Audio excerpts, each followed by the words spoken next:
Well, thank you all for joining us here in person, and thank you for everybody who's joining us online today by Zoom and by Facebook. So we want to give you a little bit of an update in terms of what we know at this point. We do not have what we expect to be a final version of the bill that we're voting on today. So we have the version that has passed the House. We have amendments that are pending, and I'm going to talk about those in a minute. But there's also a strike and insert amendment from the majority that's pending, and we have a version of that, but we understand it's not the final version. And so it's 12:37 right now. We're supposed to go on the floor at 1 o'clock and begin debating this, and we do not even have a final version yet. That is a metaphor for what has happened all week. This has been a slow motion train wreck. What's happened this week? Well, we have not had an opportunity in the Senate for public input. We have not had an opportunity in the Senate for expert testimony. We have not had in the Senate an opportunity for deliberation. We moved that this be sent to committee on Wednesday evening when we first were sent the bill. That was rejected on a party line vote. Senator Stallings and Senator Caputo talked at length and again about that on the floor yesterday, and there were no further opportunities for that. So again, we have a bill before us today, supposed to be in less than half an hour's time. We have not seen the final version. We've received no expert testimony. We've had no deliberation as a Senate. We believe as a caucus that the bill that's been passed over by the House, and again, we do not have the final version that we expect to be voting upon, but the bill as sent over by the House, we believe to be a radical and unreasonable bill for the state of West Virginia that is out of alignment with West Virginia values. This bill would put doctors in jail. You know, I don't know how to say it any clearer than that. It would put doctors in jail for doing their job and trying to follow their oath. We met with a doctor this week who said, "What do you expect me to do when I have a gray area? Do you expect me to follow the law? Do you expect me to follow my oath? Do you expect me to get sued? Do you expect me to lose my license?" It puts doctors in an untenable and impossible position. So what will happen as a result of that is that we will lose doctors in the state of West Virginia. And we already have a maternal health crisis in the state and a child welfare crisis that has been well documented. We do not believe at the end of the day that the exceptions that were placed in this bill in the House of Delegates are real exceptions. We think they're paper exceptions that are not going to have a real impact on people.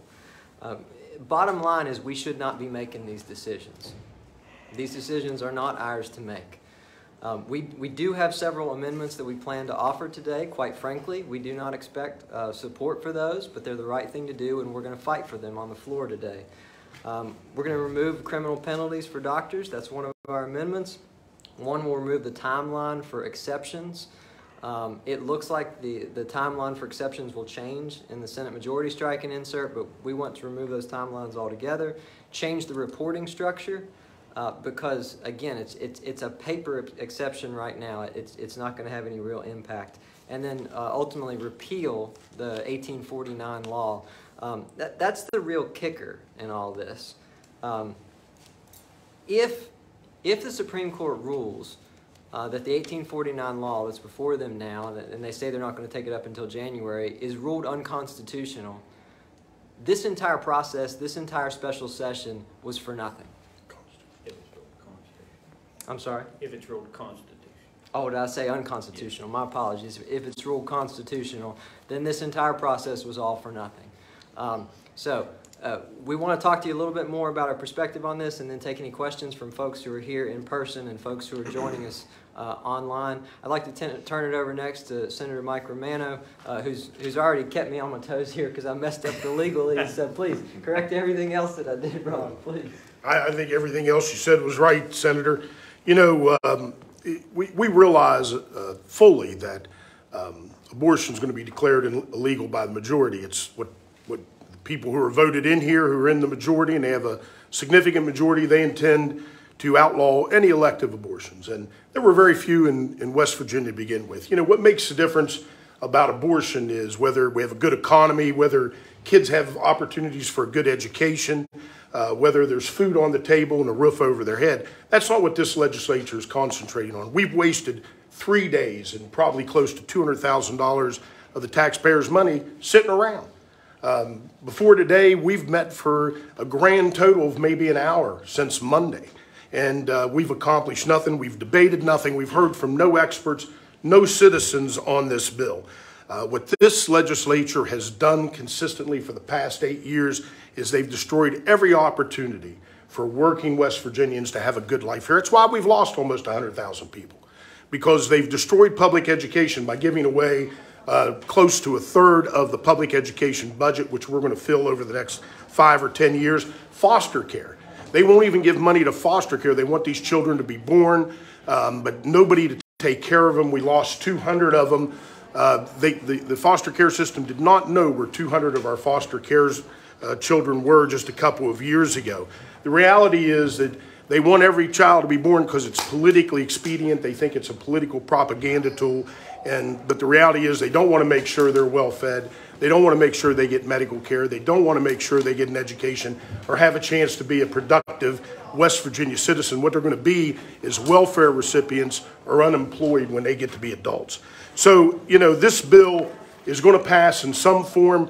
We're doing everything we can to keep them from pushing us back into the dark ages. Because recognize this, whether there is elective abortions in West Virginia or not, women are going to get abortions. They're going to push them back into the back alleys where they were back in the 50s and 60s.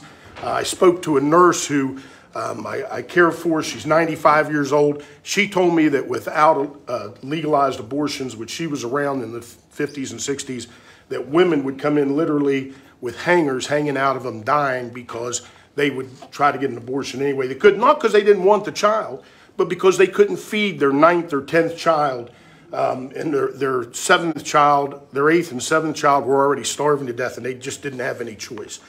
We've opened it up for sexual coercion of young women, really women of all ages. And one of those things is that there's a 8-week time limit for adult women to report rape or incest in order to get an abortion.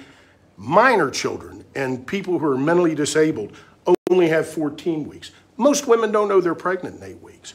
I mean, we heard from a gynecologist yesterday who said, look, most women who suffer that kind of trauma are in denial anyways. They're praying beyond hope that they're not pregnant, and they don't want to believe they're pregnant, and suddenly that realization hits them long after the 8 weeks.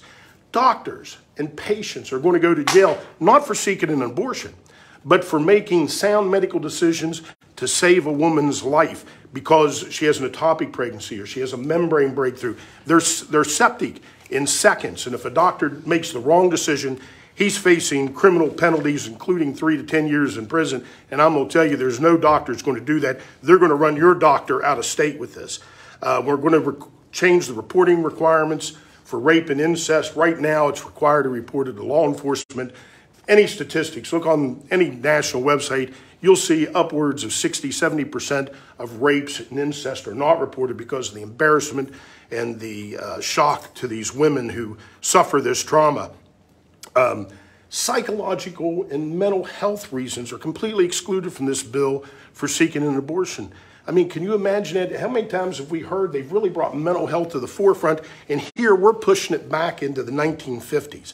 And most importantly, there's still a code out there that says that anybody who performs an abortion is guilty of murder if somebody dies from it. And, you know, that's just absolutely archaic and goes back to the Middle Ages. I mean, you can have whatever religious belief you want, and if you believe that an abortion is murder, then that's certainly your right to have that belief, but the law has never prescribed that, and now we are going to create just another reason to put people in jail for their entire lives. And that law needs to be repealed, which is part of our amendments.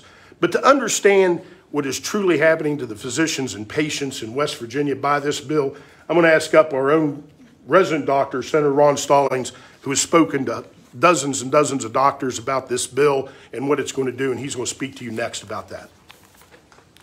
Thank you, Mike. And again, well said, both Steve and Mike. This will be devastating to the OB/GYN community, to people who are searching for, when they're pregnant, for a doctor to deliver their babies, people that want this child, they want it to be healthy. The problem is we already have OB/GYN deserts here in West Virginia, and so this is just going to make it worse. So if you're pregnant in Williamson, I mean, are you going to have to drive to Morgantown or Charleston or you know, to deliver a child? So the doctors, residents we've had up here, they're going to vote with their feet. They're not going to locate in West Virginia. Again, this is something we absolutely should not do. I mean, it truly is the criminalization of the practice of medicine. Now, how scary is that? I've been a physician for 41 years, in my hometown for 38 years, and I've never had to face in my medical decision-making whether or not I'm going to go to jail for trying to do the right thing medically. Now, there's been 2 bills that has passed this, what I would call the far-right legislature here lately. One of them was to ban a procedure that's used mostly, almost invariably, if you're going to have a miscarriage. Okay, well, they, you know, the opposite party, then they make that out to be some, oh, I'm a baby killer or something when I vote against banning a medical procedure. Or we have to, a couple years ago, lie and say it's okay not to take the second part of an abortion pill. So that was called the, quote, second chance at life. Well, no physician could go along with that has a heart. So again, this is another one of those bills. It's political. It's about God, guns, gays, and abortion. And folks, they're playing you as a voter in West Virginia like a fiddle. And then the same time, they come up and they cut taxes on the rich, services on the poor, cut public health, public education, etc. And here we are in West Virginia, and I want to show you something. Deaths early in life from avoidable causes are higher in the United States than in many countries, but it ranks West Virginia among the highest in the world. Should this not be a call to arms? We're up here. I know you can't see it. I'll just read it to you. There's Hungary, Latvia, Lithuania, West Virginia, and Mexico. There ought to be a call to arms where we fix the real things instead of sending doctors to prison. Thank you. Yeah, I just want to briefly touch on to the public the exclusion that has happened around here. And as frustrated as we are as your representatives, I hope you're as frustrated as we are. In the House of Delegates, people traveled all across the state of West Virginia to attend a public hearing. We're given 45 seconds. 45 seconds to speak their mind, whether they was for the bill or against the bill. 45 seconds. I want you to think about that, folks.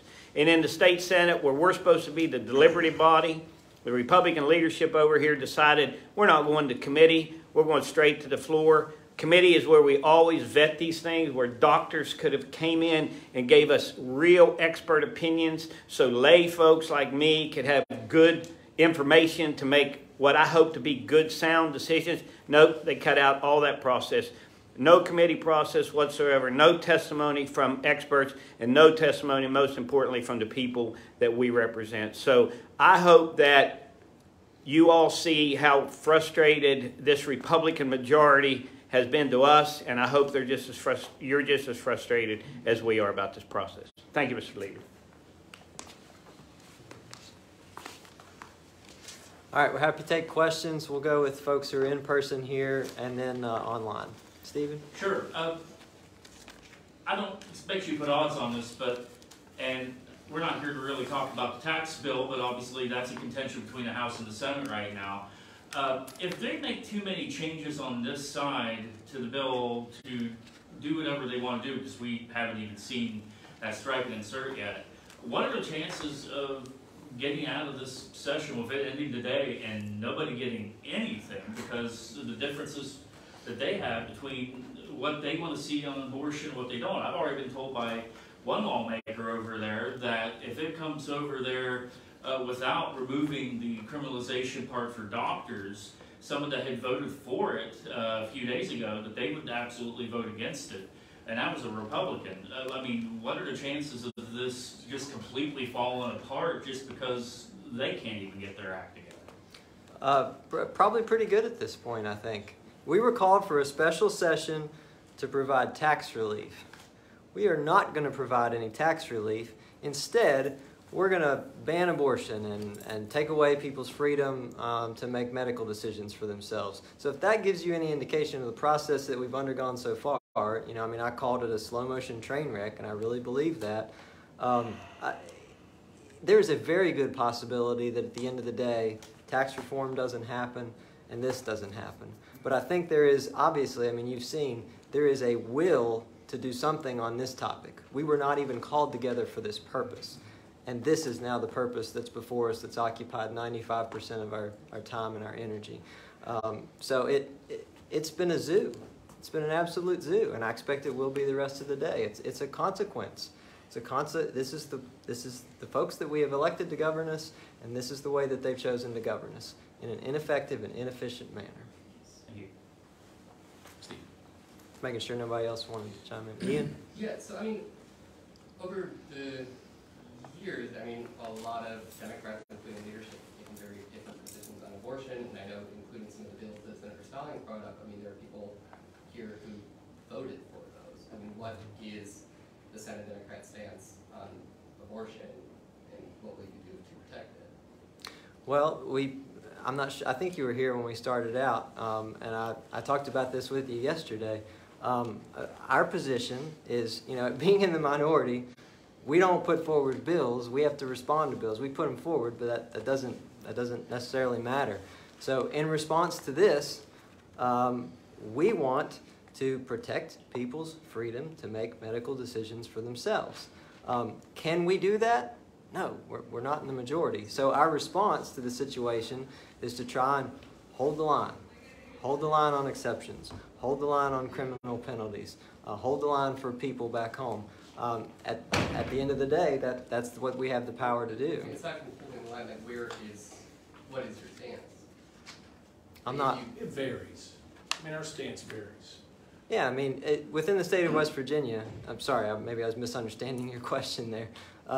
You have people who consider themselves pro-life, you have people who consider themselves pro-choice, and within this caucus, you have the same. But what I think we would all agree upon here today is we want to promote a culture of health and wellness and life within the state of West Virginia, and an abortion ban does not do that. An abortion ban would take additional lives within the state of West Virginia. So despite our diversity within the caucus, we agree on that. Yeah, you know, I think what you're asking is what's our position on whether we're pro-choice or anti-abortionist. Doesn't make any difference. We don't get to make that decision. That decision isn't even for us. All we're trying to do is save what little bit of the rights of minors who are subject to rape and incest, of doctors who are just trying to perform their services to their patients and look out for their patients. We're trying to protect some of that. Would we ban abortion? Well, that's a question we're never going to get to. But this is a highly, as Democrats, if we were in charge, would we do that? We're never going to get to that question because we're in the minority. Their ultimate goal is to ban abortion completely with no exceptions for rape, incest, or life of the mother. That could be your sister. That could be your wife. That could be your mother. It could be anybody that we love. But we're going to exclude even that right for people just to simply take care of themselves in the most dire situation. That's wrong. So what Democrats are trying to do is we're trying to preserve those rights for people because that's all we can do. And we're not going to be successful with that because the far-right extremists are taking over the Republican caucus, and that's the kind of bill you're likely to get out of this, or no bill at all, and we're going to be stuck with an 1848 bill that was created before we were even a state, before, you know, modern medicine had even been created, and that's the bill that this state is going to have to be governed under, and it's a horrible situation. Hey guys, we've had one bell already. There's one question in the chat. Anyone else here? I'm sure when we go into recess, like we mentioned, these guys will be happy to talk to you a little bit more. The question in the chat is from Rebecca Stalker at the Hinton News, and she says, how will this bill affect traveling outside the state for an abortion?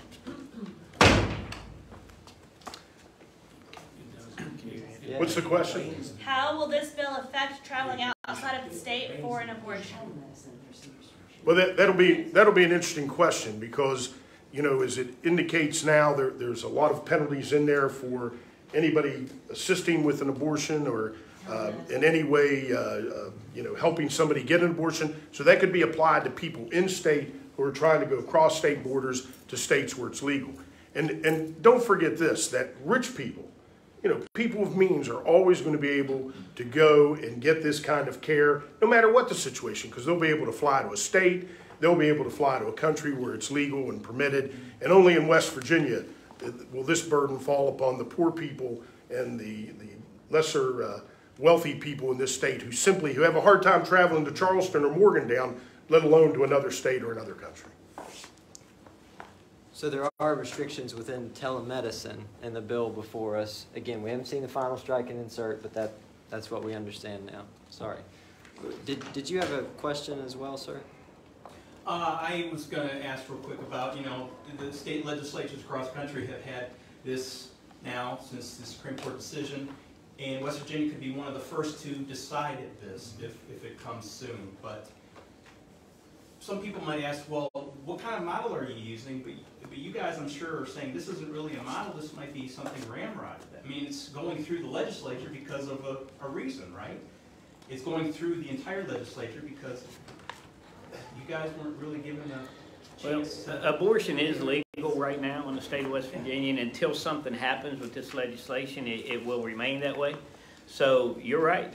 We're not given, if I'm hearing your question right, we're not really given much of an option. We have not had a seat at the table. The folks in here have not had a seat at the table. The public of West Virginia has not had a seat at the table. This is one that the leadership, the Republican leadership, and I want to be very clear about this, the Republican leadership in this state has decided to ram through for political reasons, in my opinion, only. And with the support of all their members. There's no doubt about that. Yep. You're right. It's been ramrodded through, and it's due to politics, plain and simple. Plain and simple. Second bill, so we got to go. Thank you all very much. We appreciate you joining us online as well.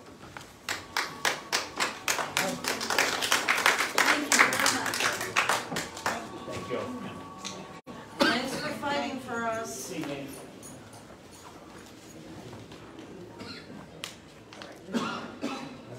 What do you think? Now you know.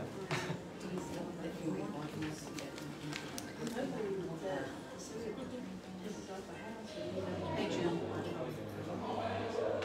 I'm so glad you're here. Did your grandma bring you? She pulled me out. Yeah. Yeah. I do. Okay. Go ahead. Do you want to do an introduction?